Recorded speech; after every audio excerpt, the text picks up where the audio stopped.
सेलिए किराए पर अकाउंट देने वाले 2 पकड़ाए। गेमिंग और एडवाइजरी के पैसे ट्रांसफर करते थे, उन्हें कमीशन के बदले देते थे रुपए। इंदौर की विजयनगर पुलिस ने गेमिंग और एडवाइजरी के रुपए ट्रांसफर कराने वाली गैंग के 2 लोगों को पकड़ा है। आरोपियों से पूछताछ में राजस्थान से कनेक्शन मिला है। आरोपियों की निशानदेही पर पुलिस ने राजस्थान में गैंग के सरगना को पकड़ा है। आरोपी जरूरतमंद लोगों के अकाउंट नंबर गैंग को देकर गेमिंग और एडवाइजरी का पैसा ट्रांसफर कराते थे। विजयनगर पुलिस ने आरोपी रवि वर्मा, मयंक अनस अहमद निवासी भोपाल, विदु भारद्वाज, सोनू बाली उर्फ कृष्णपाल वर्मा को पकड़ा था। आरोपियों से जानकारी मिली थी कि वे फर्जी अकाउंट्स में गेमिंग और एडवाइजरी के रुपए ट्रांसफर करते हैं। पुलिस ने रिमांड लेकर पूछताछ की तो पता चला कि उनकी गैंग का एक मुख्य साथी प्रकाश उर्फ भूरा सुतार है, जो राजस्थान का रहने वाला है। आरोपी छत्तीसगढ़ और अन्य प्रदेशों से जरूरतमंदों के अकाउंट नंबर अपने साथियों को देता था। इन खातों में करोड़ों का लेन देन किया जाता था। ऐसे अकाउंट में अब तक 100 करोड़ का ट्रांजैक्शन। पुलिस ने इस मामले में भूरा के साथ सुनील उर्फ सोनू पिता राधेश्याम शर्मा को भी पकड़ लिया है। पुलिस को अब तक अकाउंट से 18 करोड़ के लेन देन की जानकारी मिली है। विजयनगर पुलिस का दावा है कि आरोपियों ने अभी तक ऐसे मामलों में 100 करोड़ रुपए का ट्रांजैक्शन किया है।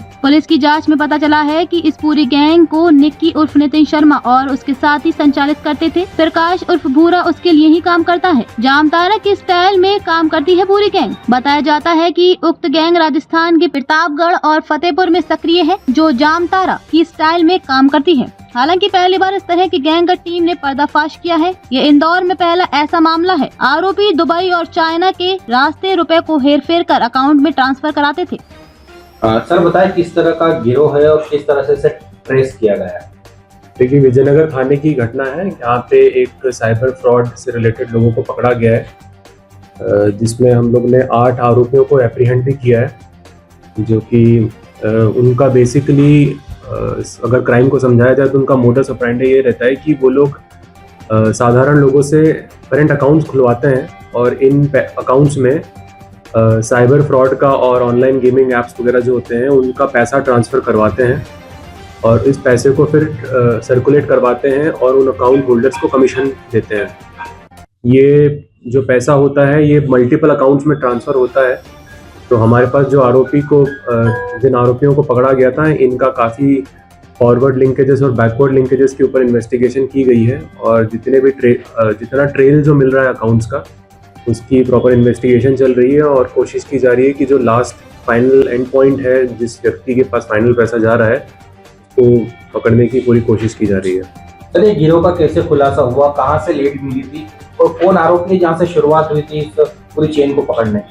विजयनगर थाने में एक दिन एक मामला आया था जिसमें एक व्यक्ति शिकायत करने आया था थाने में और उसका किसी और मामले में अपना वो कंप्लेंट करा रहा था, लेकिन जब उससे पूछताछ की गई थी तो उसने बताया था कि वो इन संदिग्ध कार्यों में लिप्त है और जब उसकी जानकारी को वेरीफाई किया गया तो पता चला कि वो एक काफ़ी बड़ी साइबर फ्रॉड और इन सब से रिलेटेड गैंग का मेंबर है और उसके अकॉर्डिंग फिर आगे इन्वेस्टिगेशन को इस डायरेक्शन में बढ़ाया गया।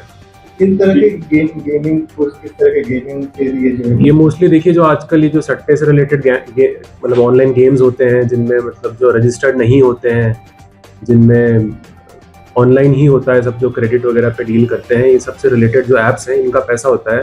और जो आजकल जो साइबर फ्रॉड्स होते हैं, जैसे OTP से रिलेटेड हो गए या कहीं पैसा साइफन कर लिया गया, तो इनका पैसा जो साइफन ऑफ होता है ये उन चीज़ों का पैसा है जो इस पूरा ट्रेस किया गया है। आरोपी 8 गिरफ्तार किए गए हैं इसमें अभी तक। आरोपी मोस्टली जो हैं अपने, इनके कुछ तो आरोपी MP के हैं और कुछ के रूट्स राजस्थान में है, खास करके प्रतापगढ़ जो एरिया है, उदयपुर है, अकोला है, फतेहपुर है और ये काफ़ी जामतारा मॉडल पे ही आजकल काम कर रहे हैं। तो इसमें आगे और इन्वेस्टिगेशन की जा रही है। इसमें देखिए अभी एक व्यक्ति है जिसका नाम निकल के आ रहा है, निक्की उर्फ नितिन शर्मा है, जो कि अभी हमारा जो फॉरवर्ड ट्रेस हम जो कर रहे हैं उसमें जहाँ पे अभी जिस एंड पॉइंट तक हम पहुँच पाए हैं वो अभी यही समझ में आ रहा है कि निक्की और नितिन शर्मा है। और इस पूरे ट्रेल में कुछ अकाउंट्स में मतलब काफ़ी हैवी अमाउंट का ट्रांजैक्शन हुआ है, 7-8 करोड़ के आसपास का ट्रांजैक्शन भी हुआ है। और जो फाइनल अकाउंट्स वगैरह जो दिख रहे हैं उनसे पैसा जो डाइवर्ट हुआ है वो क्रिप्टो करेंसी के थ्रू हुआ है, USDT में। तो अभी उसके लिए भी जांच चल रही है, अलग अलग एजेंसीज को पत्र लिखे गए ताकि और जानकारियाँ निकल सके और उसका और ट्रेस किया जा सके। हाँ, जो क्रिप्टो करेंसी है उनके लिंकेजेस हैं दुबई और चाइना वगैरह से, तो वही जो पैसा जो साइफन ऑफ हो रहा है, जो लॉन्डर हो रहा है, उस चीज का इन्वेस्टिगेशन है, चल रहा है, ऑनगोइंग इन्वेस्टिगेशन है। ये बेसिकली साधारण लोग जो होते हैं या फिर जिनको थोड़ा लालच आ जाता है, उनसे करंट अकाउंट खुलवाया जाता है और उनका आधार कार्ड ले लिया जाता है, उनके बैंक अकाउंट डिटेल्स ले ली जाती है, उनका मोबाइल भी कई बार वो सिम ले लेते हैं जो रजिस्टर्ड होता है। इसके अलावा एक और इनका ये रहता है कि कई बार ये व्यक्ति को अपने साथ रख लेते हैं, जब उनको ट्रांजैक्शन करना होता है होटल वगैरह में अपने साथ रख लेते हैं।